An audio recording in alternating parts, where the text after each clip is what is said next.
You know, Minecraft sure would be a lot better if I could see the health of mobs. I mean, how else am I supposed to know how screwed I am? Hey, wait a minute.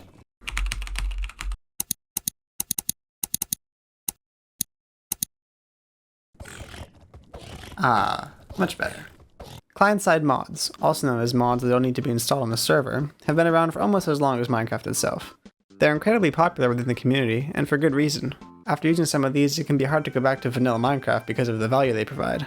So let's take a look at the history of these mods and some of my personal favorites, starting with arguably the most famous client-side mod of all time, OptiFine.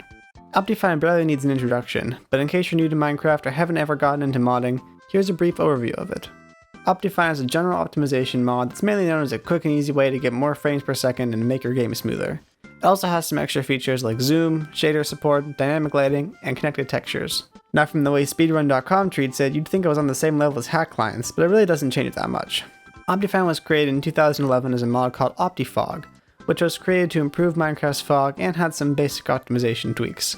There was also another performance mod at the time, OptiMine. These two mods, along with a couple of others like a zoom mod, were combined to create OptiFine, and its first release was for Minecraft Beta 1.7.3. OptiFine's popularity has decreased in the past few years, but many players still use it today, likely because of how simple it is to set up compared to other client-side mods. You don't need to get a mod loader like Forge to use it, you just download the file, run it, and OptiFine will show up in the launcher. If you want to improve vanilla Minecraft without putting in too much effort, OptiFine is the most obvious option. But it becomes clear that there's better choices out there once you start looking a bit deeper. The biggest downside to OptiFine is that it just isn't the best client-side mod anymore in terms of pure performance boosts. But how can that be, you might ask? Without OptiFine, my game runs at 5 FPS, and with it, it runs at 6.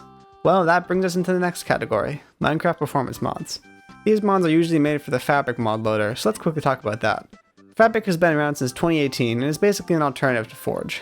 While Forge is still most people's first choice for adding things like new blocks and mobs, it's a bit bloated and slow, which isn't great when you just want to make some basic changes to the game. That's where Fabric comes in. It's much faster and more lightweight, making it the better option for client-side mods, especially performance mods. These mods are individually more basic than OptiFine in terms of added features, but make the game run so much better than OptiFine can. Mods like Sodium and Lithium fall into this category and should pretty much be considered essential for anyone playing modern versions of Minecraft, regardless of whether or not you want to mod the game further. But what if you do want to mod the game further? Well, most other client-side mods these days are also made for Fabric. Some have Forge versions available as well, but personally I'd rather not wait an hour every time I boot up Minecraft. There's also Quilt, which is a fork of Fabric and can run both Fabric mods and mods that only work on Quilt. Although I literally couldn't find a single mod that was specifically made for Quilt, so I think I'll stick to Fabric for now. And now it's the moment you've all been waiting for. Here's my list of my top 8 favorite Fabric client-side mods. 1. Sodium. Sodium is currently the best performance mod there is, and there's really no reason not to use it. It was released in July of 2020, so it's a fairly new mod, but it's quickly become incredibly popular. 2. Lithium, which is made by the same developer as Sodium and also improves performance. It's a mod you can just add and forget about. Now for number 3, I was going to recommend Starlight, which rewrites the lighting engine to make it more efficient, but it turns out that in 1.20, Mojang improved the lighting engine so much that Starlight is now basically useless. So if you're playing on a version before 1.20, then yeah, get Starlight. Otherwise, I don't know, any of these mods are pretty good. 4. Mod menu. This basically adds the mods button from Forge into Fabric, since by default there's no way to see in-game what mods you have installed. It also adds these nice config menus for mods that support them. 5. Some kind of zoom mod. Personally, I use WI zoom because it's simple and all I have to change is the keybind, but there are lots more out there, so I'd recommend checking a few and seeing which one you like best. 6. Iris, which adds OptiFine shader support. Now you'll need a decent graphics card to run most shaders well, otherwise your game will look like a slideshow, but at least it'll be a really pretty slideshow. 7. Light overlay, which adds a toggleable overlay onto the ground that shows where mobs can spawn. Super useful for lighting up big areas, and you'll be surprised by just how much area a couple of torches can light up when placed well.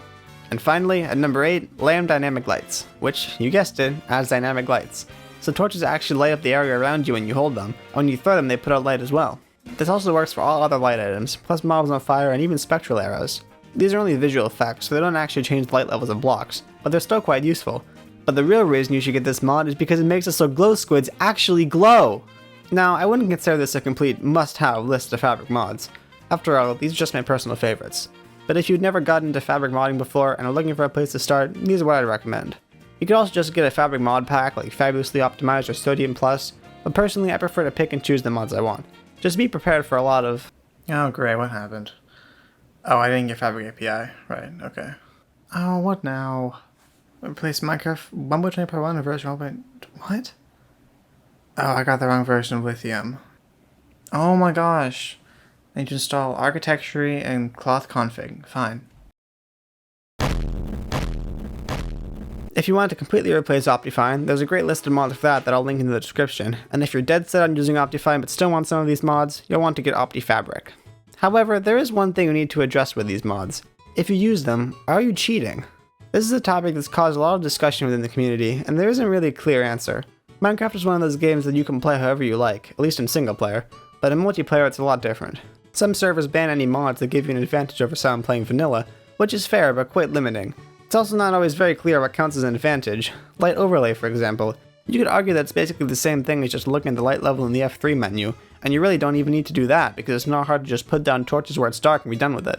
But on the other hand, this mod definitely does make lighting up areas easier and helps you optimize torch placement. Does it give you a big enough advantage to be considered cheating? I don't know.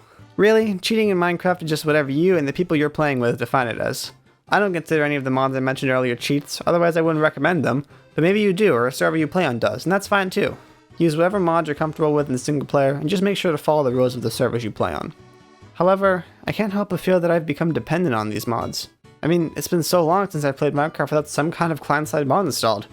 So, I think it's time for me to finally leave my comfort zone and play Minecraft fully vanilla. Alright, here we go.